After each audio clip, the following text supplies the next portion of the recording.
Controversy can sometimes lead to big money at the box office. That is not the case with The Interview.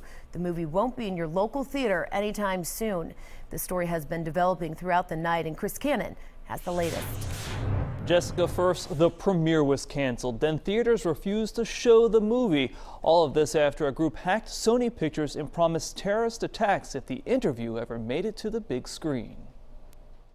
They hate us because they ain't us. It's a movie that's supposed to make you laugh. They're calling it an assassination comedy. But the controversy surrounding The Interview doesn't have many people smiling. This is a film that, in some ways, I think they predicted any publicity is good publicity, right? No matter how bad, no matter how critical. Claire King, a cinema and media arts professor at Vanderbilt University, says threats by a hacker group were more than Sony Pictures anticipated. This is pretty unprecedented in terms of the kind of devastation that a production and distribution company like Sony is experiencing. Kim Jong-un wants to do an interview with Dave Skylark? He's a fan! The film is about a TV show and an exclusive interview with the leader of North Korea. The CIA would love it if you could take him out.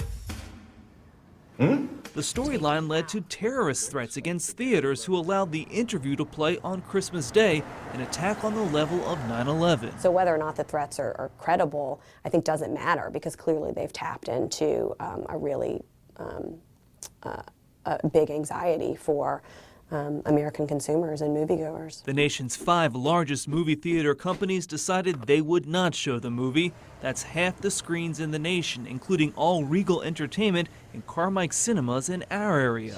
I sat on it.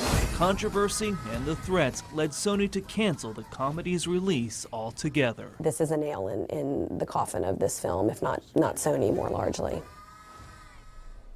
And we just learned a short time ago, federal investigators have now linked North Korea to the cyber hacking of Sony Pictures and the threats made against any of those theaters showing The Interview.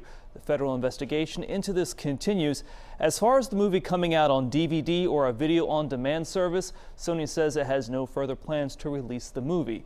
The Interview was a $44 million production. Jessica? All right, Chris. Well, during the computer breach at Sony, how about this? The personal information of many of the studio's employees was stolen.